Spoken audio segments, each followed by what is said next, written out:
Bom dia, eu sou Nathalie Nanini e começa agora mais uma edição do Bom Dia Baixada. Hoje é quinta-feira, 18 de janeiro e vamos juntos até às 9 horas da manhã. O Brasil tem hoje cerca de 120 milhões de pessoas conectadas à internet e ocupa o quarto lugar no ranking mundial de usuários, atrás apenas dos Estados Unidos, Índia e China, segundo o levantamento divulgado pelas Nações Unidas. E com o aumento, do acesso à internet, aumenta também a possibilidade de crimes virtuais. E este é o tema do programa de hoje. Para tratar do assunto, o Bom Dia Baixada recebe o advogado, especialista em crimes virtuais, José Roberto Chiarella. Doutor José Roberto, seja muito bem-vindo ao nosso programa. Muito bom dia. Bom dia, Nathalie. Bom dia a você que nos assiste. Nós temos hoje a oportunidade de poder falar de um assunto que é pertinente aos telespectadores, a todos aqueles que somos muitos, né? Somos muitos. Que usamos a internet, não só redes sociais, mas a internet como um todo. Né? Sem dúvida nenhuma. E você também pode participar a partir de agora do nosso programa através do WhatsApp, que é o 13 988779496, ou pela nossa fanpage no Facebook, onde já estamos também simultaneamente ao vivo. Doutor Chiarella, o que caracteriza um crime virtual? Bom, primeiro a gente precisa entender que a ideia de um crime virtual, ela não está ligada só diretamente a redes sociais, né? Ela está ligada a uma série... A um universo, universo praticado através dessa via chamada internet. Então, tudo que se é praticado através da internet, nós vamos conceituá-los como crimes virtuais.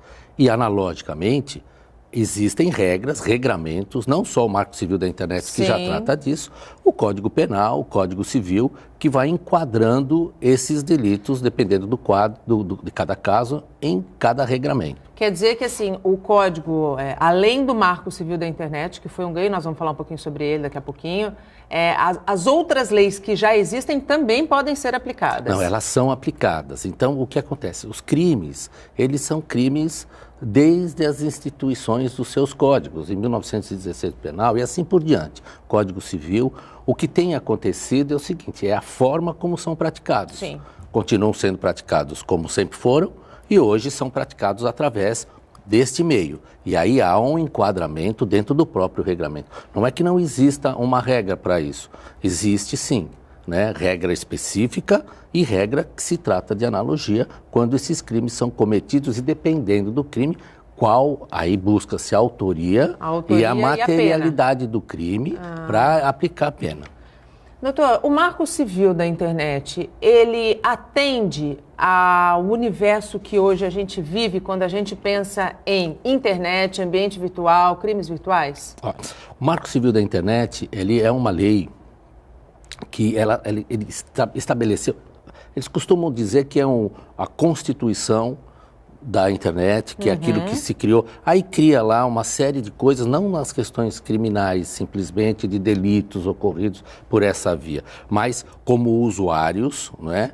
Como provedores de aplicativo, de conexão, como essa relação deve existir, como aqueles que têm suas empresas aqui no Brasil, como eles vão se postar aqui no Brasil, como nós vamos buscar das empresas as suas responsabilidades, o que eu posso, o que eu não posso, quando eu guardo alguma coisa para poder fazer a prova, quando não. Tudo isso está no Marco Civil da Internet. No princípio, o Marco Civil da Internet, ela foi uma lei naquele momento... Importantíssima, né? E foi assodada mesmo, porque havia umas circunstâncias no governo Dilma, num momento histórico que estava acontecendo, de uma reunião que estava tendo aqui no Brasil. Foi importante. Eu reputo a lei como uma lei boa, uma lei que ela tem aplicabilidade. Necessário. Muito. Agora, o que é mais importante nessas questões do Marco Civil da Internet, que é um dos assuntos que os americanos agora, recentemente, tentaram derrubar e estão brigando contra, e eu aqui de público, é a minha opinião, eu acho que nem tudo que vem de lá para cá é bom e não deve vir mesmo, neutralidade de redes nós estamos falando, tem que se manter como a gente tem mantido aqui. As pessoas têm conhecimento do conteúdo do Marco Civil da Internet ou isso ainda é um desafio? Não, eu acho que não tem, na verdade não tem, né? Eu acho que as pessoas que sofrem crimes virtuais, elas não sabem dos direitos que têm. Então acabam por algumas vezes se furtando, se calando. E nem denunciando, né? Por não saber aonde buscar. Mas o Marco Civil da Internet é uma lei que nos facilita, nos ajuda. Primeiro dê um norte e um regramento básico para saber onde nós vamos buscar os nossos direitos, né? É uma legislação eficaz? Eu entendo que sim. Eu acho que toda legislação é eficaz. A aplicabilidade dela que pode, às vezes, não torná-la tão eficaz. Eu vou exemplificar para você que está nos assistindo. Por exemplo, existe um crime cometido na internet, né?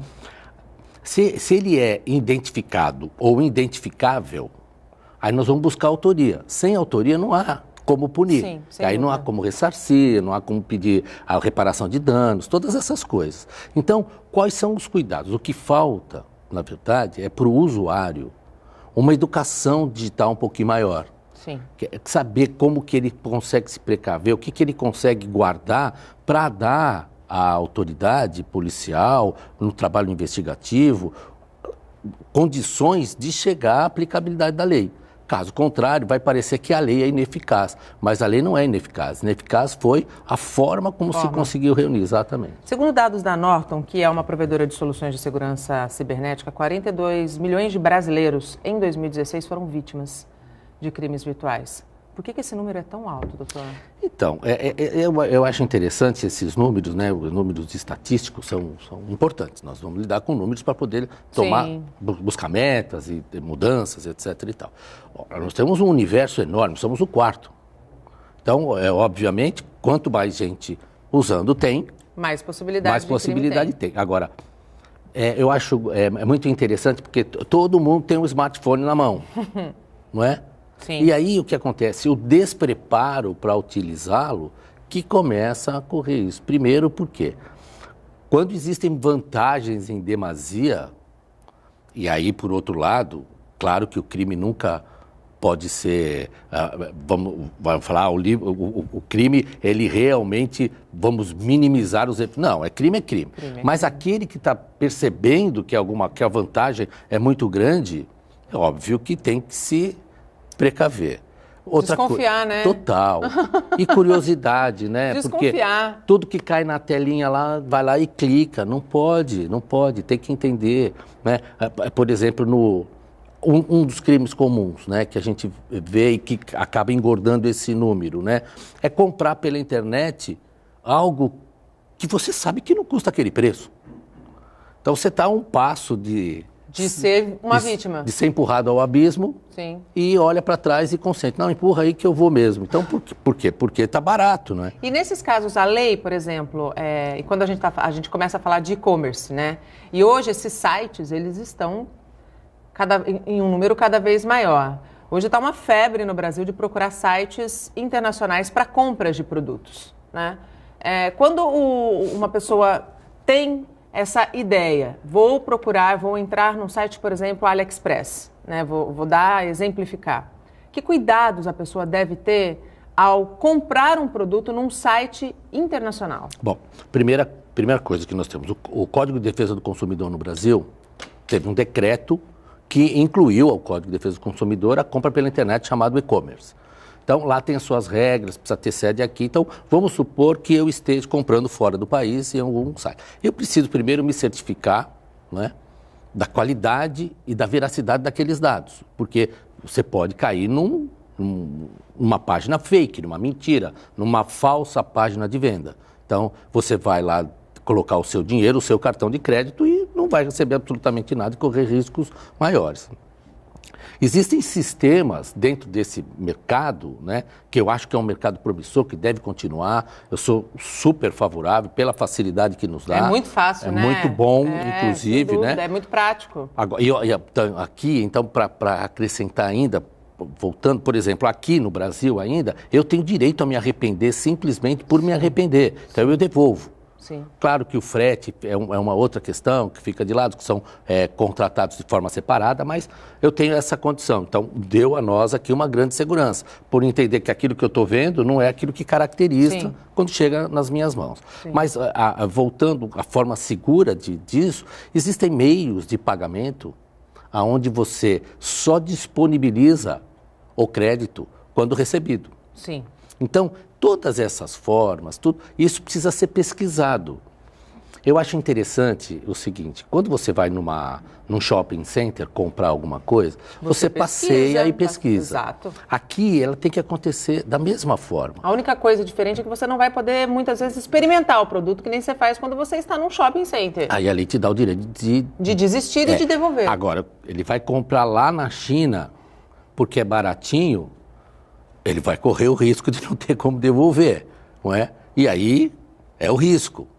Mas certamente esse risco está coberto pelo valor. Sim.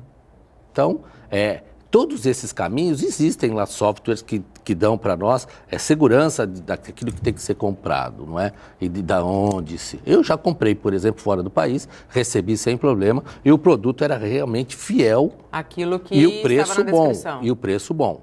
Mas você pesquisou? Muito. Você pesquisou. Precavi e tal. E mesmo assim comprei sabendo que corria algum risco. Então, o risco tem que estar sempre presente em quem vai comprar. E se o valor for alto, o custo, não arrisca, não é? Não arrisca, sem dúvida nenhuma. Educação digital, você tocou num ponto extremamente importante, doutor Chiarella. Como inserir a educação digital no dia a dia das pessoas? Porque, como o senhor bem colocou, todo mundo hoje tem um smartphone nas mãos, mas não sabe usar muitas vezes. Esse é um grande desafio, inclusive na comissão que eu presido na OAB, aqui de Santos, e a doutora Cristina Sleiman, que é uma colega que ela está em São Paulo. Também estamos caminhando do mesmo jeito e outros tantos profissionais que lidam na questão de educação digital. Primeiro, para nosso contentamento, inseriram dentro das escolas. Sim. A chamada educação digital, né? E desde pequenos, né? Habilidades socioemocionais, tudo aquilo para lidar com uma realidade do que é o mundo virtual hoje. Sem dúvida. Então, a educação digital para nós é algo que precisa ser, primeiro, difundido, o regramento, as formas, como o seu programa está fazendo agora. Essa iniciativa é uma iniciativa de educação digital. Sem dúvida. Leva a reflexão, leva a informação correta. E mais do que isso, a internet ela não é um mal. Muito pelo contrário, ela nos beneficia e muito. Sim. Agora, é usado pelos espertalhões que tem por aí, sabe-se que lá tem um número muito grande de pessoas usando. Então, para educar é exatamente isso. Educação é passo a passo.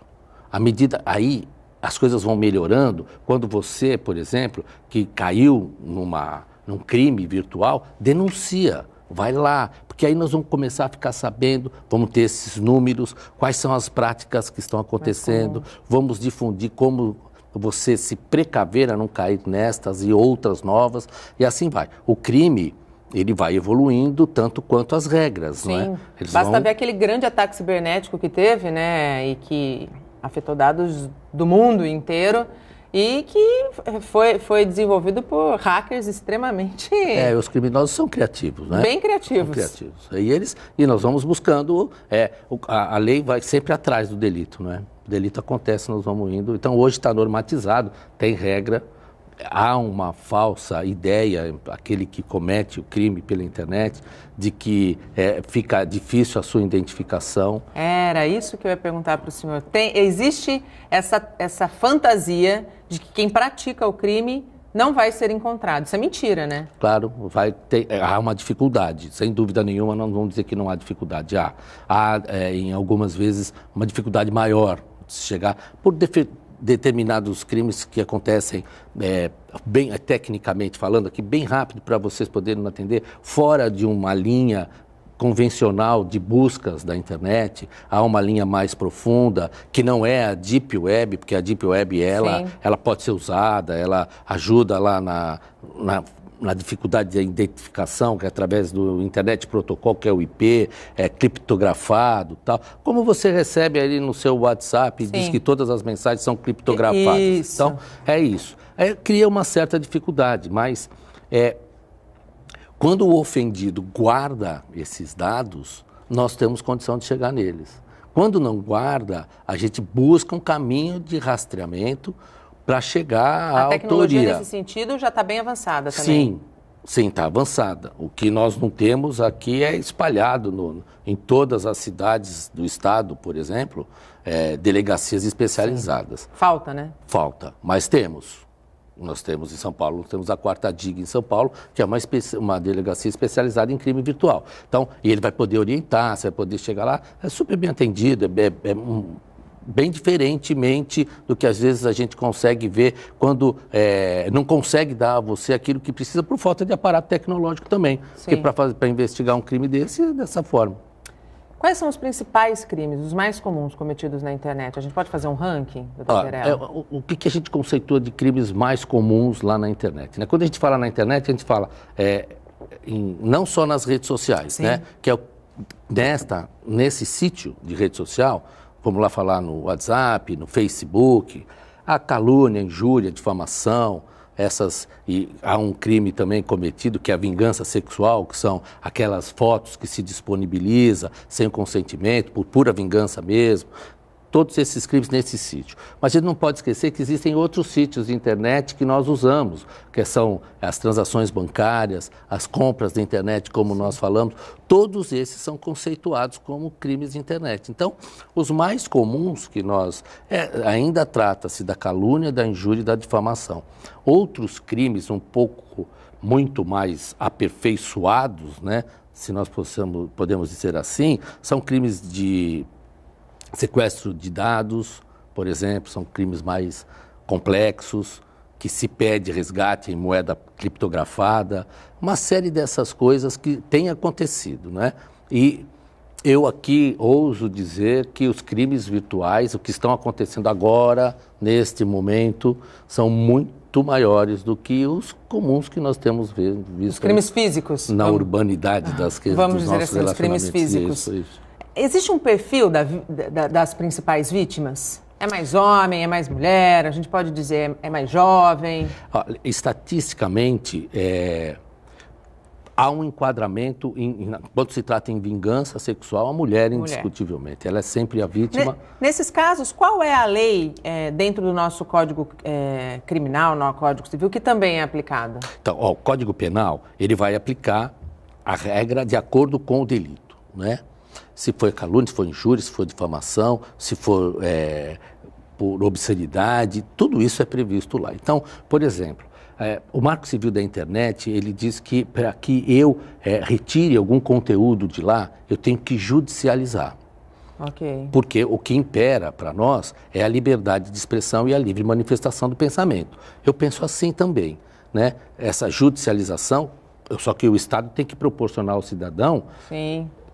Rapidamente. Celeridade, né? Porque depois que caiu na rede, Mas caiu, o próprio Marco Civil da Internet, no seu artigo 21, se não estiver aqui falhando a minha memória, ele vai dar a condição de se retirar esses conteúdos que têm natureza sexual ou quando envolvem menores de uma forma imediata, sem a ordem do judicial, com uma simples notificação aos provedores, que são obrigados a guardar esses dados. Aí existem crimes que a gente pode enquadrar no Código Penal e ato ilícito que eu posso enquadrar no Código Civil, que é o dano de natureza moral. Sim. Que vai gerar indenização. E a pena é aplicada de acordo com aquele crime. O crime, por exemplo, um crime de injúria e difamação tem uma pena X. Essa pessoa que cometeu esse crime no universo digital vai cumprir a pena que está prevista no Código Penal. Sim, e dependendo da autoria, do enquadramento criminal, eles podem acumular um crime com o outro e aí somar-se as penas, não é? As penas, elas são penas aqui, ao meu ver... São muito brandas? São penas brandas, né? Eu não gosto muito de criticar nesse sentido, né? Tem como, né? Um crime de extorsão, por exemplo, pegar a foto de alguém e retirá-las de maneira imprópria e depois entrar em contato e ameaçar, ela me dá dinheiro, senão eu vou divulgar, tal. Você já consegue pegar e tem uma conotação um pouquinho maior na pena, né? Sai de detenção, reclusão e assim vai. No próprio, a chamada Lei Carolina Dickmann, sim, que alterou o Código Penal, né? Sim. No artigo 154, ele tem lá os crimes cometidos ali por invasão, que são detenção de 3 meses a 6 ou 3 meses a 1 ano. Não fica preso, né? Então, só que depois os parágrafos eles vão aumentando de acordo com a gravidade, com o ato, as penalidades, chegando até a reclusão, tal, não sei o quê. Mas para chegar à reclusão é um pouco mais difícil, né? Não, eu acho que pode chegar. O que não pode é encorajar esse povo que está fazendo. Tem que pôr na cadeia mesmo. Tem que pôr, Eu acho que a gente viveu aí recentemente uma onda de racismo contra uma criança, que são os filhos dos atores Bruno Gagliasso e da mulher dele, e a pessoa que postou o que disse, postou um outro vídeo dizendo que não ia desfazer o que disse e pronto, acabou. Como se ela pudesse fazer livremente, falar livremente o que ela quisesse dentro do universo, dentro da rede social. É impressionante essa questão, porque ela pode, mas ela vai responder por o que faz. Porque impedi-la de fazer, ninguém pode. Tanto é que não impediu, ela não fez. E depois não reiterou, não é? Então, quando se trata desses crimes de racismo ou de injúria racial, tem essas diferenças, né? Que aí vai poder, a autoridade competente vai enquadrar e vai averiguar como se enquadrou isso. Mas quando a gente começa a perceber que uma pessoa pega um smartphone, faz uma gravação e coloca, a ponto que esse caso específico colocou, eu começo a entender que há um desvio de comportamento. Sem dúvida. Então, esse desvio de comportamento tem que ser punido de alguma forma. Claro. Não é? Se a pessoa é inimputável por conta da sua insanidade, tem que mandar tratar. Então, não sei o que aqui. Estou eu conjecturando aqui em algo que eu não sei qual foi o ânimo desta moça em fazer isso, ainda mais contra uma criança que não tem nem direito de agora, que não certeza se defende, absoluta eu tenho. Os seus minutos de fama ela teve. Agora, ao custo que ela vai ter que responder, não é? E a justiça, nesse caso, ela é célere? Olha, quando a gente fala em celeridade de justiça, eu preciso entender que a Constituição do nosso país, ela dá o direito à ampla defesa. E isso eu não reputo como algo ruim, eu reputo como algo necessário, não é? Agora, passar por todos os caminhos que tem que passar é perfeitamente possível e legal, eu entendo assim. Agora, se a máquina do judiciário ela tem dificuldade com o grupo de pessoas que trabalham, com a estrutura agora, tudo digitalizado, os processos estão andando muito mais rápido, facilita também para os magistrados, para os serventuários. Eu costumo dizer que eles trabalham lá sobrecarregados. Sim. Porque a máquina estatal, ela não consegue atender a todo o contingente por conta do custo disso. Então, acaba sobrecarregando o próprio magistrado e os serventuários da justiça, né? Aí torna a coisa mais lenta. O Bom Dia Baixada vai para um rápido intervalo, a gente volta em menos de 3 minutos. Não saia daí, até já! O Bom Dia Baixada está de volta e abrimos o segundo bloco falando sobre a febre amarela. Em Santos, 4 policlínicas seguem vacinando quem for viajar para as áreas de risco. E a procura é grande. Com isso, os estoques têm que ser renovados com frequência. Policlínica da Vila Matias, fila dobrando a esquina. E com o sol forte, o jeito foi usar um guarda-chuva para se proteger. Para a dona Rosângela não tem jeito. Ela vai viajar e não pode ficar sem a vacina. Nem na rede privada a gente está conseguindo vacina, não está tendo na rede privada. E como no meu caso, o caso de algumas pessoas aqui que vão viajar, estão com viagem marcada para o carnaval, as companhias aéreas estão exigindo que a gente leve um comprovante que foi vacinado. Então não tem jeito, é fila mesmo. Tem que pegar a fila mesmo. Tem muita gente com medo da doença. Todas as pessoas têm medo, né? Então melhor é prevenir mesmo, né? Como a gente vai para São Paulo amanhã, onde está o maior número de surto, né? Então é melhor se prevenir. Então tem que enfrentar a fila, não tem jeito. Tem, faz parte. O que a gente tem visto nos últimos dias é um verdadeiro corre-corre até as policlínicas, muita gente com medo, muita gente querendo receber a dose da vacina contra a febre amarela. Há realmente um clima de incerteza na cidade. Por isso a gente vai conversar agora com a Ana Paula Valeiras, que é chefe do Departamento de Vigilância e Saúde, e ela já estava dizendo para a gente antes aqui que não há razão para esse medo, para esse corre-corre, não é isso? É isso, não há razão nenhuma para esse corre-corre.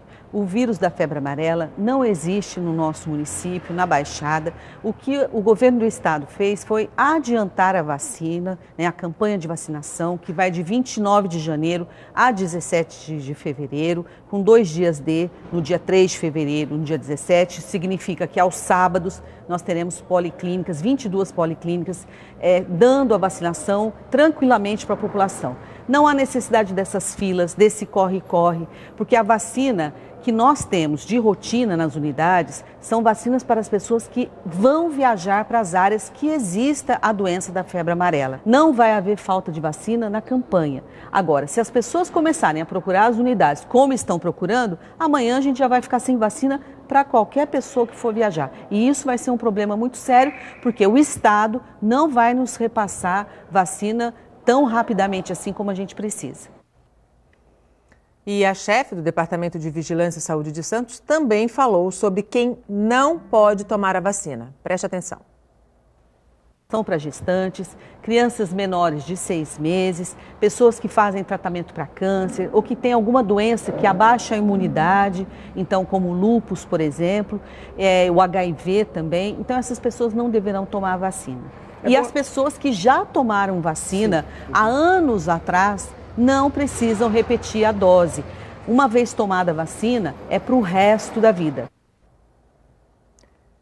Vamos ter um pouco mais de calma. A situação é séria, a situação é grave. O governo está com um olhar bastante criterioso sobre a situação, mas nós não temos aqui na região nenhum caso de febre amarela confirmado.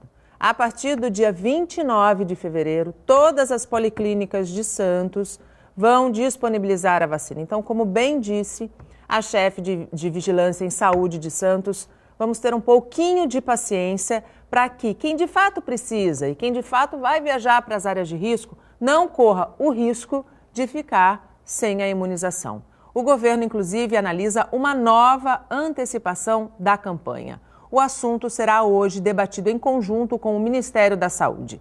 Em Santos, os endereços e horários de atendimento das policlínicas, das 4 policlínicas que oferecem a vacina, você encontra no Santa Portal.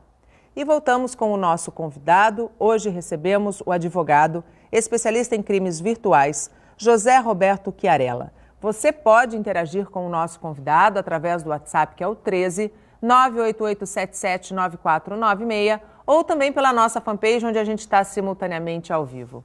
Doutor Chiarella, no primeiro bloco nós falamos sobre a questão da criptografia. Ela é uma ferramenta boa? Ela é uma ferramenta ruim? Não, boa. Boa, certamente. A criptografia, ela nasce, né? O que é a criptografia? Ela pega aquele endereço.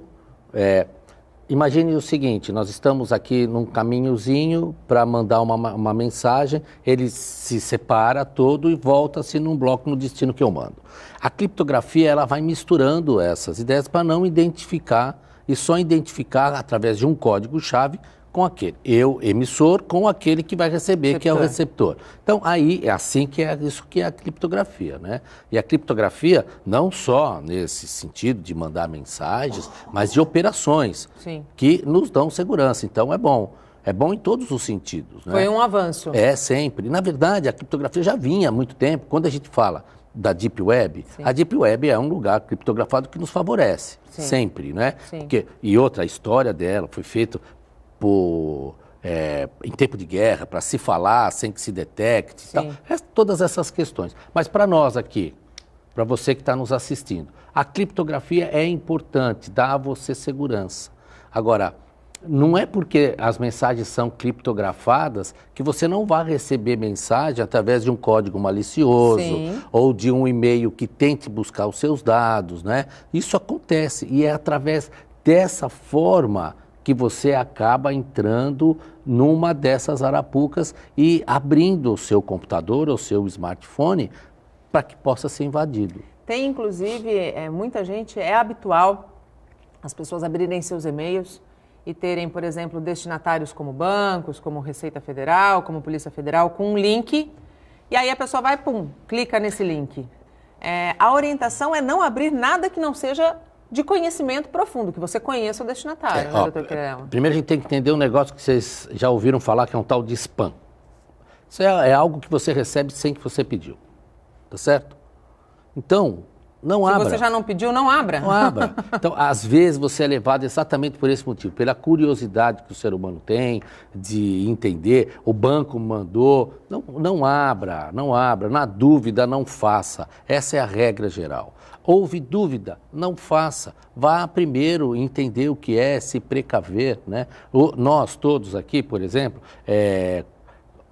conseguimos, através da internet, nas nossas viagens, né, nos assegurar lá das vagas dos nossos hotéis. Sim. Então, nós compramos isso pela internet, Sim. disponibilizamos.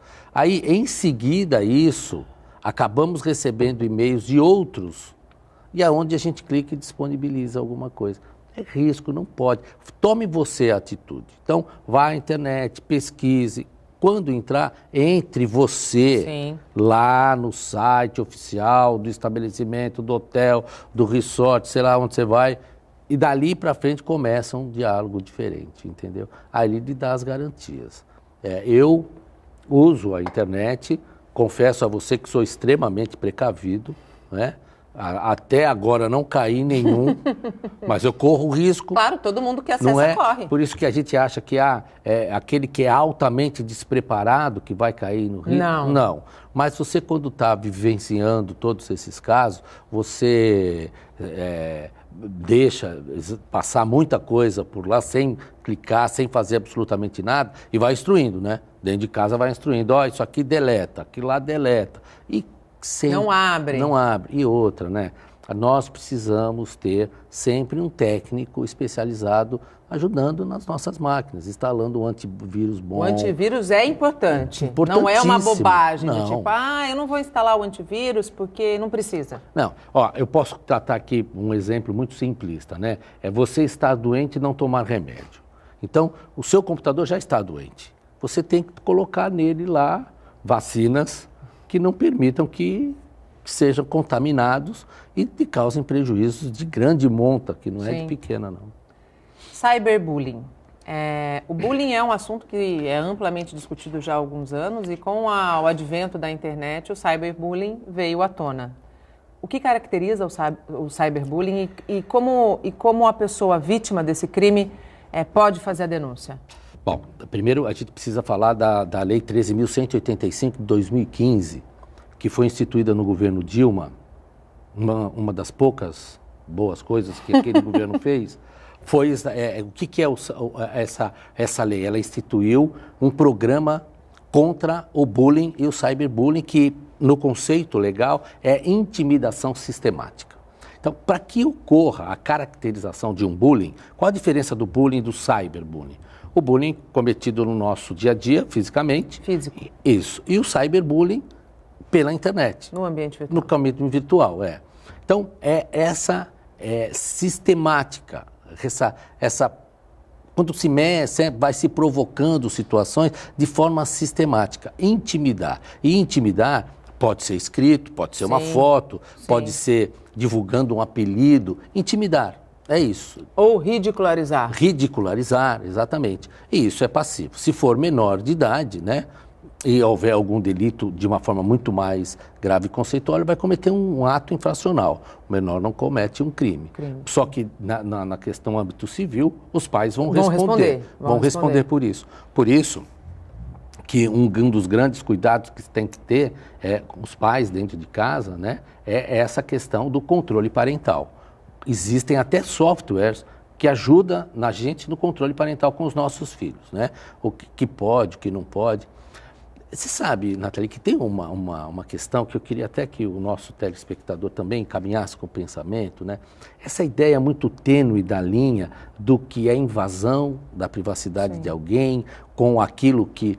Menor de idade tem pai responsável, está na regra, é lei, ele é o responsável. Claro. Então não tem o que invadir privacidade de ninguém se você vê aquele na qual você é responsável, pode correr risco. Você tem que interagir. Claro. Senão, a responsabilidade é inversa. É óbvio. E vai pagar a conta por isso. Claro. E os pais precisam ficar muito atentos, porque hoje as crianças estão cada vez mais espertas e rápidas quando se trata de universo virtual, né, doutor? Exatamente. Elas, na questão da operacionalidade, elas nos ensinam. Sim. Porque elas Mexem muito, são habituadas àquilo, nasceram, são nativas da internet, né? São nascidas na era da tecnologia, Na era da tecnologia, muito bem.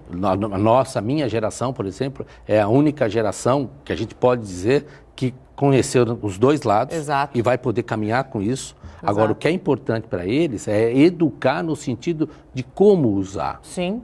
E para isso, a escola tem agido, as escolas aqui, eu conheço escola em Santos que trabalha muito essa temática das redes sociais. Mas a postura dos pais dentro de casa também é um espelho, né, doutor Chiarella? É mais importante, Sim. porque esse tripé, aluno, escola e família, que são os pais, ele se quebra se eu não tiver o apoio familiar. E o apoio familiar é o pai entender que trabalhar é importante, que dar o sustento da família é importante, os pais, né? Que eu digo no geral. Mas acompanhar o que o seu filho está pesquisando na internet. Então, mas o mais importante é tê-los sobre a sua vigilância, claro. Porque todo o resto não vai ter o mínimo valor. Claro, sem dúvida nenhuma. A gente vai falar um pouquinho mais sobre cuidados com crianças no próximo bloco. A gente faz um rápido intervalo, não saia daí. O Bom Dia Baixada está de volta e chegamos ao último bloco do programa. Jogando fora de casa, o Santos venceu com folga na estreia do Campeonato Paulista e na estreia do técnico Jair Ventura. Em Lins, o Peixe venceu o Linense por 3-0, com gols de Rodrigão e Arthur Gomes. O Santos lidera o Grupo D e volta a campo na próxima segunda-feira, às 20h, na Vila Belmiro, contra o Bragantino.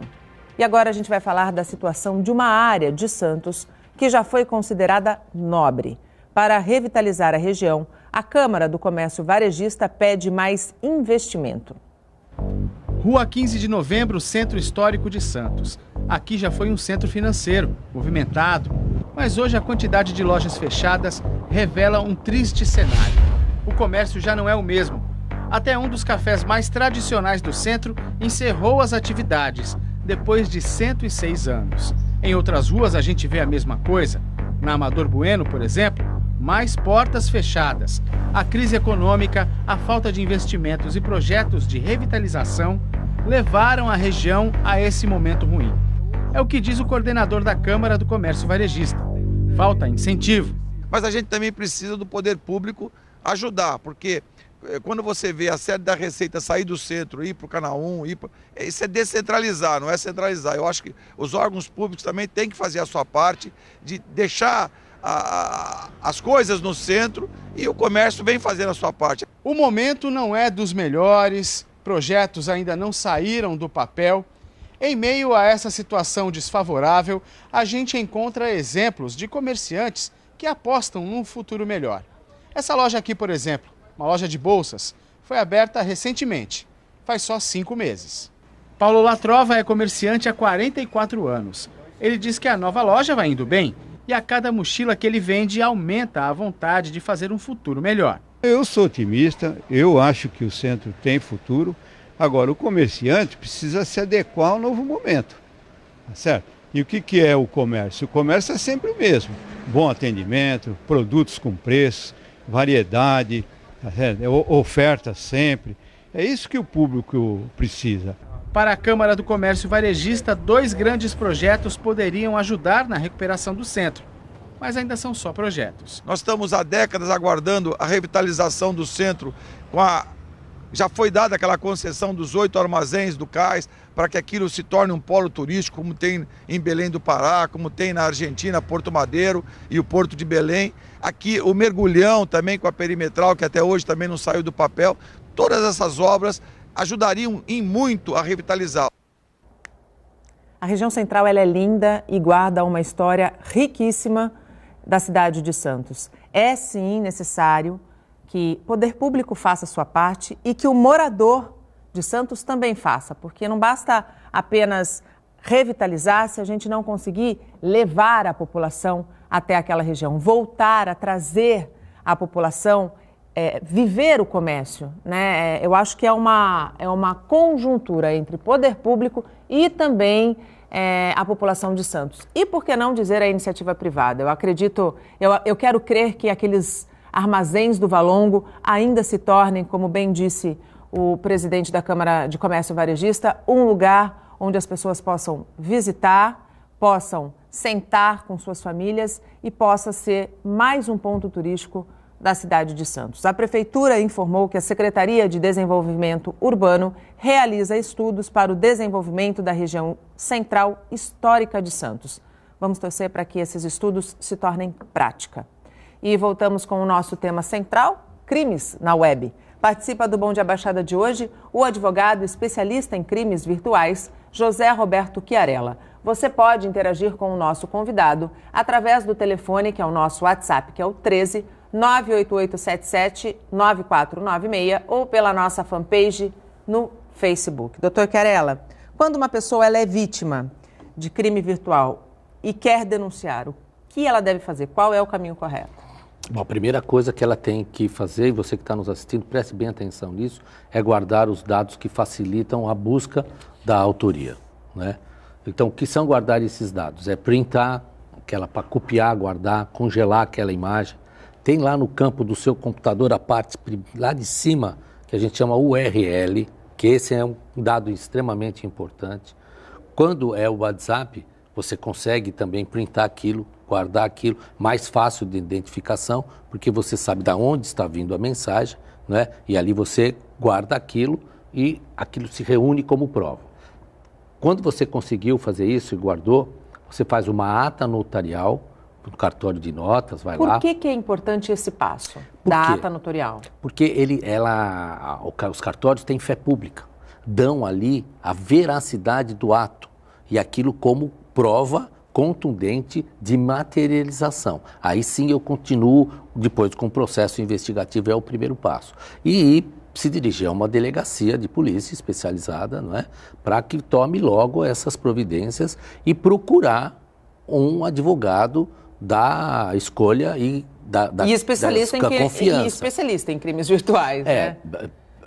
De preferência. De preferência, mas um advogado da sua confiança. A relação cliente-advogado, ela é norteada pelo primeiro princípio, que é a confiança. Então tem que buscar um advogado da sua confiança para que ele o ajude no decorrer disso. Primeiro, para que tome uma atitude imediata, judicializando algo que está acontecendo com relação à pessoa, né? Se isso for contra a sua imagem, contra a sua honra, ferindo o princípio da dignidade da pessoa humana, que a gente diz, ou quando o crime tem outra natureza, que é uma natureza econômica, financeira, que ele possa estar passando por um momento difícil, para saber como buscar das entidades, né, dos bancos e coisa dessa natureza, onde aconteceu o delito, né? Quando, por exemplo, uma pessoa vai pagar uma conta ou vai fazer uma transação bancária e tem os seus dados hackeados, bom, e sai dinheiro dessa conta, o banco tem responsabilidade no ressarcimento? Total. Primeiro, eu quero deixar claro para vocês o seguinte: o banco, quando o banco te disponibiliza o Internet Bank, você tem um contrato chamado contrato de clique, que a gente chama, que é um contrato que você vai lá, clica e aceita essas condições. Essa condição, primeiro, já tem que a responsabilidade do banco é uma responsabilidade objetiva. Se aconteceu no sítio de internet e ele não te está dando aparato tecnológico o suficiente para resguardar você disso, não foi na sua máquina. Sim. Vamos percorrer isso e o banco certamente vai ser obrigado a ressarcir isso. Se ele não o faz imediatamente, você procura a justiça, aí não é uma questão, é cível, você vai pedir o dinheiro de volta, sim, vai demonstrar o seu dano, sim, que você sofreu, o seu prejuízo, sim, e o banco é obrigado a ressarcir. Ali há uma contratação de serviço. Contratação de serviço é regido pelo Código de Defesa do Consumidor, sim, como sim, prestação de serviço. Então o banco é obrigado, porque você aceitou um contrato, fez um contrato e comprou um produto. E pagou. Sim. Eu acho interessante hoje porque quando você vai pagar uma conta na internet, hoje você paga pelo serviço, mas você é o caixa, você digita, você faz sim, tudo e paga pelo aquilo que antigamente o caixa fazia para você. Eu não quero entrar nesse detalhe aqui que eu acho interessante, porque pegar o meu smartphone e simplesmente copiar meu código de barra e dar um clique e pagar é uma comodidade tremenda. Sim. Agora o banco obrigatoriamente tem que me dar essa segurança. Garantir a segurança. Claro. Num país que tem milhões de desempregados, é muito comum a gente encontrar pessoas que caem no golpe do falso emprego, né? Como se prevenir contra esse golpe, doutor Chiarella? Bom, aqui eu queria fazer dois um contraponto aqui, né? Primeiro que são 14 milhões de desempregados no nosso país, né? Algo que a gente tem lutado para reverter. A reforma das regras trabalhistas, elas, ao meu ver, foram salutar. Ela não digo que ela vai gerar emprego de imediato, mas vai dar mais segurança ao empregador para poder trazer mais gente para dentro do mercado de trabalho. Primeiro, a vulnerabilidade daquele que está precisando do emprego, né? A gente fala assim, como cai, como isso. Você tem lá filhos dentro de casa que não tem o que comer. Sim. Tem uma série de questões. Tem um monte de conta para pagar. Só quem fica desempregado sabe o que é não ter renda. Então, é difícil você não fazer uma análise dessa sem pegar a questão humanística da relação. Sem dúvida. Que é muita relação, é muito humana nisso. Sem dúvida. Então, o que acontece? Quando você percebe que há um oferecimento de um posto de trabalho, se cobrou, é golpe. Porque você tem que entender que essa relação empregado-empregador, né, o empregador precisa da sua mão de obra. Então, quando ele está chamando, ele está chamando você, vem aqui me ajudar que eu vou lhe pagar. Gratuitamente. Gratuitamente. Então, esses oferecimentos que vêm revestidos de algum recurso para se adiantar, não vá. Você vai cair num golpe. Porque todos os empregos que que o homem médio, que a gente chama, vai arrumar, você não precisa pagar para arrumar um emprego, você vai lá e procura. Está precisando? Vim aqui me oferecer, está aqui o meu currículo, veja se as minhas qualificações se enquadram dentro daquilo que você precisa. Enquadrou, contrata. Sim. Não há dinheiro envolvido nisso. Então, tem que sair fora disso, sabe? Tenha como princípio um golpe. A gente tem pouco mais de 4 minutos e eu queria encerrar o nosso bate-papo, doutor Chiarella, com uma mensagem do senhor a respeito da impressão que muita gente tem de que na internet tudo pode. E não pode, né? Não pode. Bom, a mensagem que nós podemos deixar aqui, somente na nossa Comissão de Educação Digital da OAB Santos, né?